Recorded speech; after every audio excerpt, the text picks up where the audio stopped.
कि आप सीधे उनकी जमीनों को लूट करके धन्ना सेठों को बेचना चाहते हैं। मेरी अब भी आपसे अपील है कि इस बिल को वापस लीजिए। यह बिल कहीं से आपके अपने नागरिकों के लिए अच्छा नहीं है।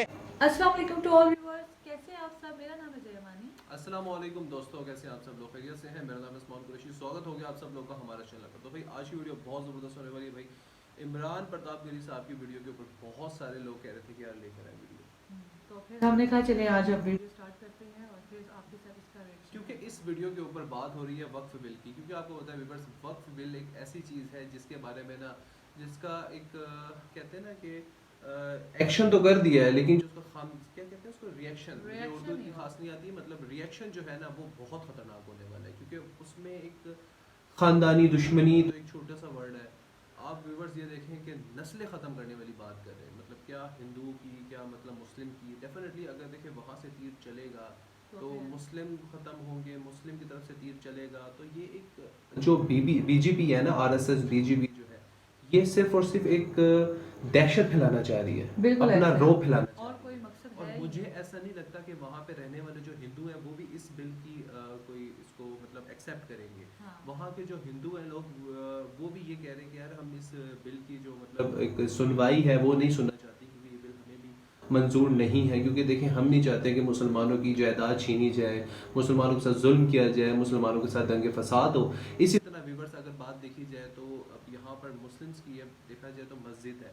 मुझे सबसे बड़ा दुख तब होता है जब असदुद्दीन अवैसी साहब की बात बड़े मजे की लगी थी। उन्होंने कहा था कि मेरे से सब मस्जिदें छीनना चाहते हैं, सब कुछ छीनना चाहते हैं, मतलब मेरी मस्जिद है। जैसे ही कि बाबरी मस्जिद पे सीन हुआ था, उसके बाद क्या हुआ अब देख लें, वक्फ बिल भी स्टार्ट हो गया। बिल्कुल ऐसा ही है। तो व्यूअर्स पहले काम करते इस वीडियो को स्टार्ट करते हैं, बाद में इंशाल्लाह बातें और करेंगे। I hope you will enjoy this video, specially we also 3 2 1 bill. धन्यवाद सभापति महोदय। हम ही को कातिल कहेगी दुनिया, हमारा ही कत्लेआम होगा। हम ही कुएं खोदते फिरेंगे, हम ही पे पानी हराम होगा।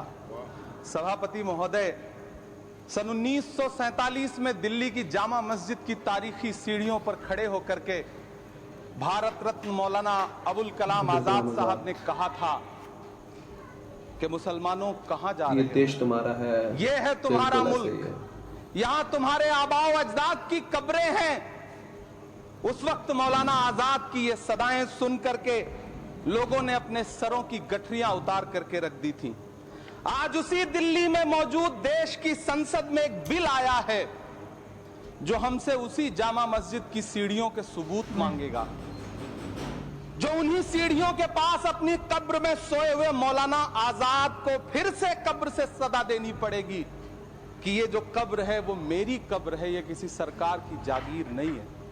सभापति महोदय, मैं जहां खड़ा हूं इसी संसद भवन के सामने सड़क के उस पार अपनी कब्र में सोए हुए भारत के पूर्व राष्ट्रपति फखरुद्दीन अली अहमद की कब्र है।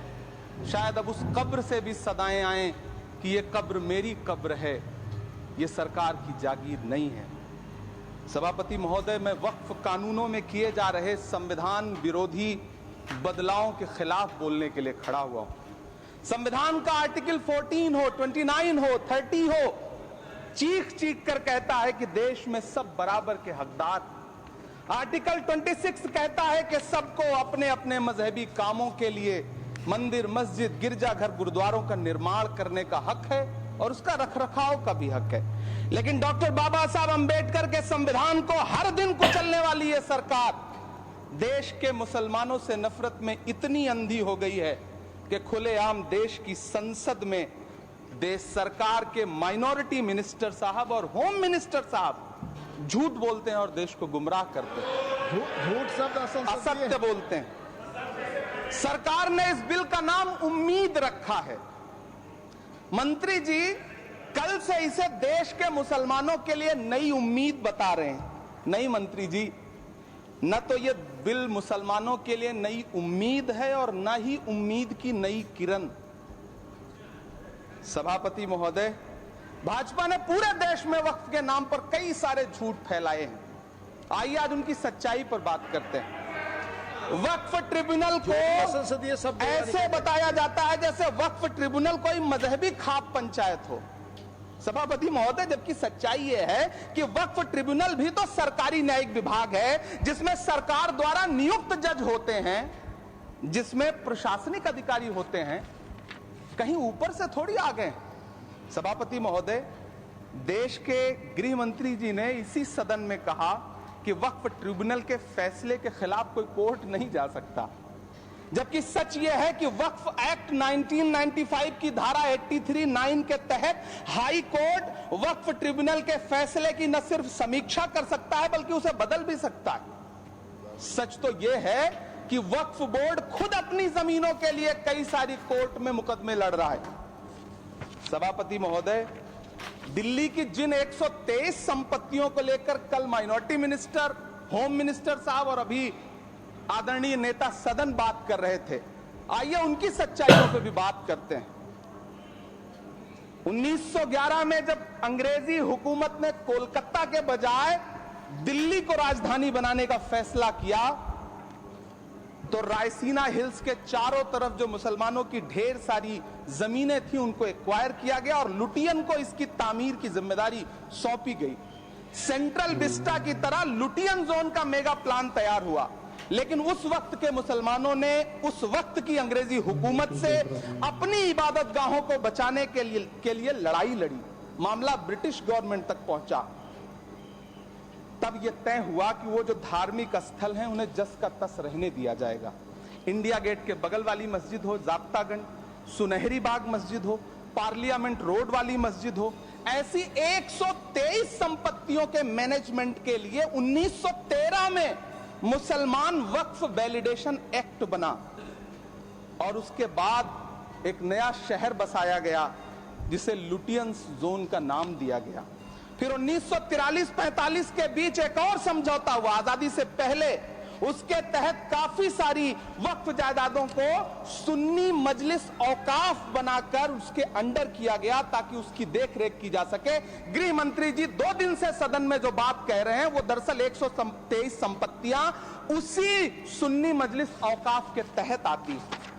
सभापति महोदय, आजाद भारत आजाद हुआ। आजादी के बाद भारत में 1954 में वक्फ एक्ट लागू हुआ, जिसकी धारा 9 के तहत 1964 में केंद्रीय वक्फ काउंसिल का गठन हुआ। दिल्ली की वही 123 प्रॉपर्टीज को 1970 में सर्वे गजट करके गजट नोटिफाई किया गया। इसके निपटारे के लिए पूर्व प्रधानमंत्री इंदिरा जी के द्वारा 1974 में एक बर्नी कमेटी बनाई गई। बर्नी कमेटी ने 1976 में इन 123 संपत्तियों को दिल्ली वक्फ बोर्ड की संपत्ति होने की रिपोर्ट सौंपी।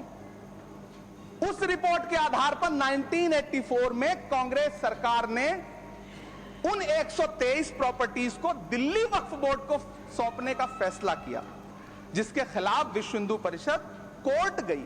मामला 2011 तक पेंडिंग रहा। फिर 2011 में कोर्ट ने सरकार को आदेशित किया कि इसका निपटारा करो। तब 2013 में तत्कालीन यूपीए सरकार ने दिल्ली की उन्हीं 123 जायदादों को बर्नी कमेटी की सिफारिशों के मुताबिक वक्फ बोर्ड के हवाले किया। यही वो प्रॉपर्टीज हैं जिनके नाम से गृह मंत्री जी कल से कांग्रेस को कोस रहे हैं।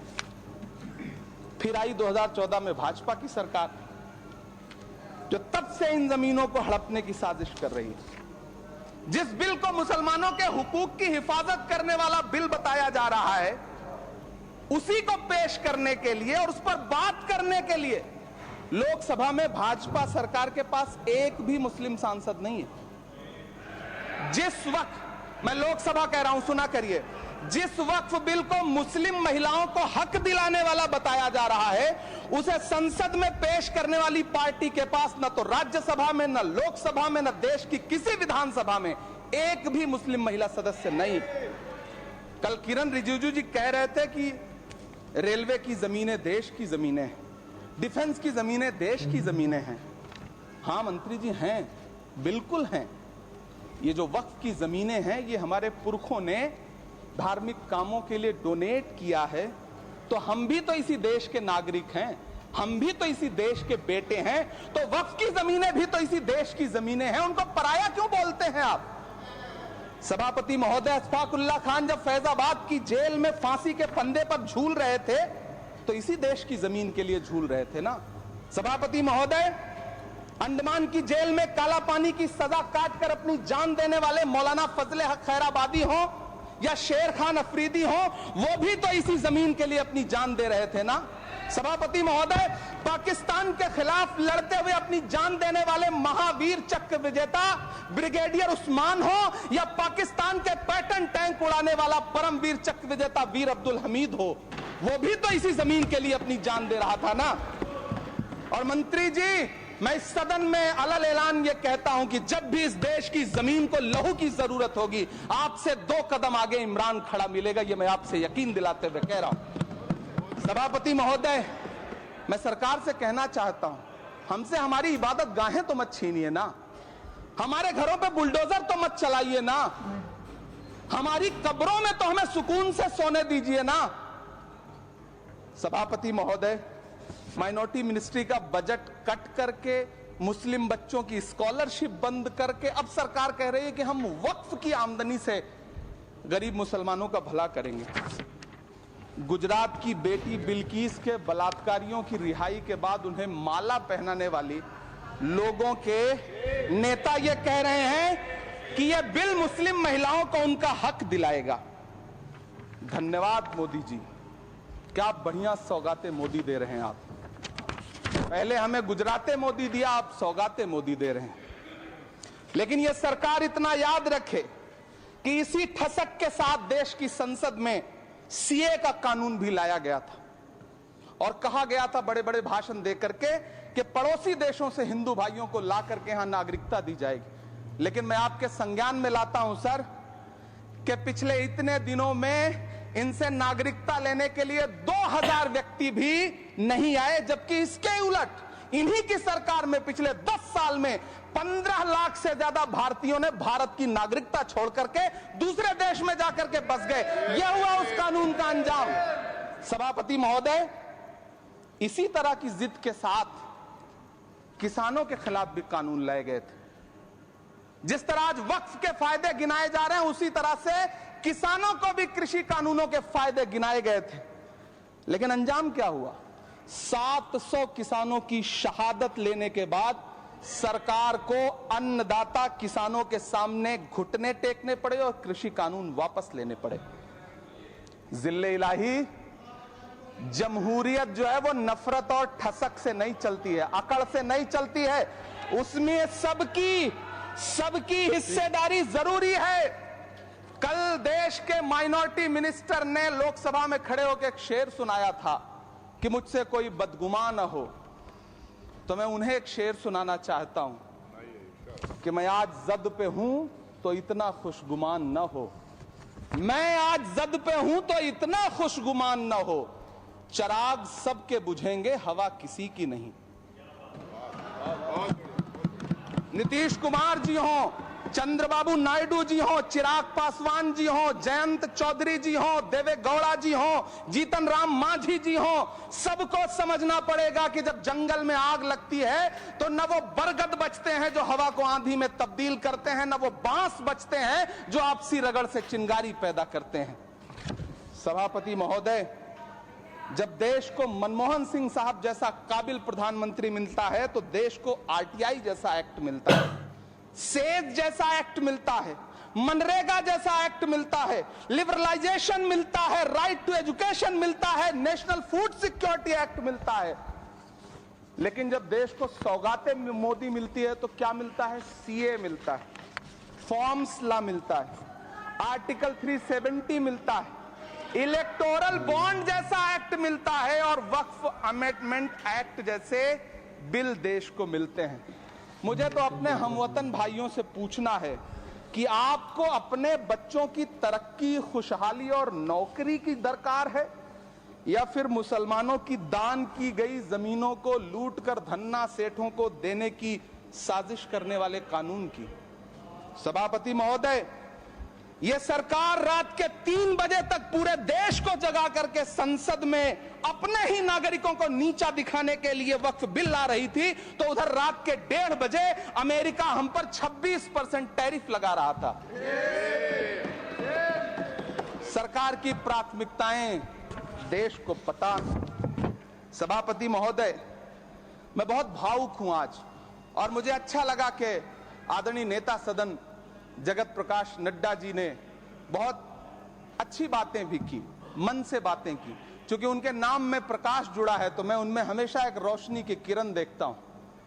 मैं उनके सामने बहुत अदब से ये बात कहना चाहता हूं कि चिरागों के सफर में दबदबा हो आंधियों का तो फिर अंजाम जुल्मत के सिवा कुछ भी नहीं होगा।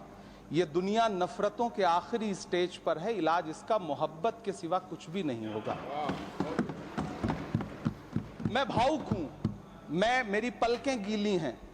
अगर देश की एक बहुत बड़ी आबादी को लगता है कि आप उसका भला करने के लिए नहीं बल्कि उनकी इबादतगाहों, उनकी कब्रिस्तानों, उनकी खानकाहों को बर्बाद करने का बिल ला रहे हैं, तो फिर आप अगर समझाने में नाकामयाब रहे हैं तो यह आपकी नाकामयाबी है। पहले समझाइए, उसके बाद कोई बिल लेकर के आइए, तब शायद हम आपका इतनी पुरजोर तरीके से विरोध ना करें। लेकिन सभापति महोदय, मैं अंत में सिर्फ इतना कहना चाहता हूं कि इस बिल में जो भी पॉइंट्स दिए गए हैं, बॉम्सी पोर्टल देख लीजिए, सरकार का झूठ आपको पकड़ में आ जाएगा। हम डरे नहीं हैं, हम सिर्फ सरकार से अपील कर रहे हैं कि हमें अपना समझिए। हम आपके अपने हैं, इस देश के नागरिक हैं, और आप ताकत में हैं। संख्या बल के आधार पर बिल हो सकता है आप पास करा लें, लेकिन आपको यह बात समझनी पड़ेगी कि हम तो वो तारीख हैं, जहनों में रहना है जिसे, कागजी पुर्जे नहीं जो फाड़ डाले जाएंगे। जिस जमीन पर मैं खड़ा हूं ये मेरी पहचान है। आप आंधी हैं तो क्या मुझको उड़ा ले जाएंगे? आपको ये बात समझनी पड़ेगी। आपको अगर इतना विपक्ष की तरफ से पहले जेपीसी में इतने सारे पॉइंट्स आए और उसके बाद कल से लोकसभा में और राज्यसभा में सुझाव आप सुनने को तैयार नहीं है, लोगों की शंका को दूर करने के बारे में आप बिल्कुल सोच नहीं रहे, बस आप कह रहे हैं यह बिल उम्मीद की नई किरण है। नहीं साहब, इसे भले किरण जी लेके आए हैं, लेकिन ये उम्मीद की नहीं बल्कि नाउम्मीदी की किरण है। और इस देश की एक बहुत बड़ी आबादी इस बात से खदशे में है, शक में है कि आप सीधे उनकी जमीनों को लूट करके धन्ना सेठों को बेचना चाहते हैं। मेरी अब भी आपसे अपील है कि इस बिल को वापस लीजिए। यह बिल कहीं से आपके अपने नागरिकों के लिए अच्छा नहीं है। यह बिल सिर्फ इस देश के मुसलमानों को नीचा दिखाने का और अपने एक ऐसे मतदाता वर्ग को खुश करने का बिल है जिनको इस बिल के पास हो जाने से कुछ मिलेगा भी नहीं। लेकिन आप एक नैरेटिव देना चाहते हैं, एक मैसेज देना चाहते हैं। मेरी आपसे अपील है कि कृपया ये जो सबका साथ सबका विकास का नारा है, इस नारे को रत्ती भर तो चरित्रार्थ कर दीजिए। बहुत बहुत धन्यवाद। बिल्कुल यार, ये एक ऐसा बिल है जो बिल्कुल मुसलमानों के खिलाफ बना है। यार मैं तो बिल्कुल शौक टोकी हूँ। इस कदर की जातियाँ और इस कदर की ज़मीनों को जब्त कर देना, और ये अभी से नहीं है, बहुत टाइम से चलता हुआ आ रहा बहुत है टाइम से बताते जा रहे हैं, और ऐसे देरी से और ऐसे न डर होकर वो ये चीज़ कर रहे हैं, ये काम कर रहे हैं जैसे कि ये वाकई इन्हीं की है। और जिनकी है उनको कहते हैं चलो जाओ, भागो, निकल जाओ यहाँ यहाँ से, से निकल जाओ, इधर से। तुम्हारा आप यहाँ ये से- देखें कि कैसे इससे हो सकता है? मतलब कोई बसा हुआ है जगह पे, मतलब वो अपने आबाओ अजदाद के ज़माने से, यार उनकी वहाँ पे कब्रें हैं, उनके आबाओ अजदाद की कब्रें हैं, तो कैसे कोई एकदम से चुटकियों में निकल सकता है अपनी चीज़ें, अपनी जायदाद, अपनी ज़मीनें, अपना जहाँ पर बचपन से बंदा बड़ा पला होता है, अपना सुख दुख वहाँ पे क्या होता है, कैसे एकदम से चुटकी यार चलता है? आप सारी बातें छोड़े, आप ये बात देखें कि जब बाबरी मस्जिद का इन्होंने बिल पास किया था, उसके बाद सीए का बिल पास किया था, वक्त पे बिल पास कर दिया। मतलब देखिए, अगर कोई नहीं बोलेगा तो वो करते ही चले जाएंगे अपनी मनमानी। डेफिनेटली व्यूअर्स, जैसे कि पहले असदुद्दीन अवैसी साहब ने बात की थी कि यार मैं जब बाबरी मस्जिद का अगर मैं नहीं बोलूँगा ना तो एक एक करके मुझसे सब मस्जिदें छीन लेंगे। और डेफिनेटली हाँ, वक्त और बिल ऐसा भी पास कर दिया, और वो पास हो भी गया है असेंबली के हो भी अंदर। गया। और कहते हैं कि मुसलमानों की हमदर्दी के लिए एक बिल पास उनकी किया जा रहा rights के लिए। है। मुसलमान के लिए ह्यूमन राइट्स अगर देखा जाए तो हम देखते हैं कि हम सब इंसानियत के लिए कर रहे हैं। जी, खाली मुसलमानों के लिए नहीं, इंसानियत के लिए कर रहे हैं। तो भाई आप तो सिर्फ और सिर्फ इंसानियत को नहीं देख रहे हो, आप सिर्फ मुसलमानों के खिलाफ बात कर रहे हो। आप अगर इस तरह की वक्फ बिल की बात करते हो तो आप उसके अंदर सबसे पहले चर्च भी लिखो, गुरुद्वारे लिखो, हाँ, ये भी करना मंदिर है। लिखो, ठीक है, और बुद्धिस्ट की जो इबादत गाहें हैं वो लिखो, उसके बाद मस्जिदें भी लिखो, और उसके साथ साथ मंदिर लिखो, साथ जितने भी ये होते हैं क्या कहते हैं इनको, ये जो मज़ारात वगैरह इनको नज़ार, लिखो, ठीक है, दरबार वगैरह दरबार, कहते सॉरी हैं। दरबार वगैरह, इनको सबको ऐड करो, फिर सब खुश होंगे ना। आप फिर एक ही आपको, बरादरी को हाँ, फिर विवर्स मज़ा पकड़ आएगा। पकड़ के, बीजेपी एक ही चीज़ को पकड़ पकड़ के आगे कर रहे कि जी नहीं, ये 1947 का एक पीरियड था जो हुआ है। फिर उसके बाद आप कहते हो कि माइनॉरिटीज़ की बात करते हैं, ठीक है, डेमोक्रेसी है, स्टैब्लिशमेंट है, तो भाई ये तो मुझे वही विवर्स एक फील होता है ना कि सबका साथ नहीं, मतलब हिंदुस्तान में सत्यानाश, हाँ, बिल्कुल। बीजेपी वालों का साथ, बाकी सबका सत्यानाश। बिल्कुल सत्यानाश हो रहा है, और सत्यानाश किया हुआ है, बिल्कुल ऐसा किया हुआ है। देखिए चीख चीख के बोल रहे हैं, अवैसी ब्रदर्स भी बोल रहे हैं, और जो इमरान प्रताप गली साहब भी बोल रहे हैं, राहुल इमरान गांधी साहब बोल रहे बिल्कुल हैं, ठीक है, बोलते जा जितनी रहे भी हैं। देखी गई है कि तमाम बीजेपी के अलावा जितनी भी आम आदमी पार्टी हो गई और आरएसएस के अलावा, बीजेपी और आरएसएस के अलावा जितनी भी पार्टीज है ना, वो सब इनको पसंद नहीं करती है, ना बीजेपी को ना आरएसएस को। यहाँ पर जो प्रोपेगेंडा उठा रहे हैं, मोदी सरकार उठा रही है, ठीक है, गोदी मीडिया उठा रही है, साथ साथ अगर हम बात करें योगी आदित्यनाथ, ठीक है, जिसको लोग कहते हैं टकलू, मैं बोलूँगा नहीं लेकिन लोग समझ गए होंगे टकलू, ठीक है, और डेफिनेटली लास्ट में अगर हम किसी की बात करते हैं तो मैं कहता हूँ कि सबसे ज़्यादा अगर मैं किसी को हेट करता हूँ तो वो है अमित शाह। अमित शाह, बिल्कुल ऐसा ही है। और ये देखिए ना, एक वायरस की तरह फैलते जा रहे हैं, और ये खराबी फैलाते जा रहे हैं देश में, और ऐसा करने से तो अपने भी देश का नुकसान कर रहे हैं। देखिए और इस तो कुछ तरह नहीं। पता क्या होता दंगा है, फसाद शुरू हो जाएगा, मैं गंद हो मैं जाएगा। आपको सबसे बड़ी बात बताता हूँ, इस तरह हाँ। सबसे प्रॉब्लम पता क्या होती है, जो हमारे दूसरे देश है ना, उनमें नफरत फैलती है। सबसे नफरत पहले फैल नफरत जाती है। फैलती है पाकिस्तान के खिलाफ इंडिया के अंदर कि यार हमारे इनको पाकिस्तान भेजो। अब लोग कहते हैं यार कि बीजेपी पाकिस्तान भेजना क्यों चाह रही है, क्योंकि हो सकता है पाकिस्तानी हमारे दुश्मन हो सकता है इंडिया हमारे दुश्मन हो। तो वो एक दुश्मनी वाली जो साजिश है ना, जो 1947 से लेके 2025 तक जो एक इस तरह के लोग हैं जो सुनी सुनी बातों पे यकीन करते हैं, ठीक है, जिनको हम लोग कहते हैं व्हाट्सएप वाले आंटी और अंकल, जो सुनी सुनी बातों को आगे हाँ, फैलाते हैं और फैलाते अमल हैं। करते हैं। तो उस तरह के लोग जो होते हैं ना, ये एक नफरत अंगेज बातें अपने दिल पे ले लेते हैं और वही नफरत अंगेज बातें आगे फैलाते हैं, ठीक है? फैलाते हैं। और वही इनके शिकार होते हैं कि यार ये पाकिस्तान की क्यों बात करी, इंडिया की क्यों बात करें, बांग्लादेश की बात हो रही है, इंडोनेशिया की बात हो रही है, मलेशिया की बात हो रही है, सब मुस्लिम ममालिक जो है हमारे हिंदुस्तान के दुश्मन। तो वही बात जो है ना विवर्स, वही बातें लेके बैठ जाती है जिसकी वजह से बीजेपी का फायदा उठाती है।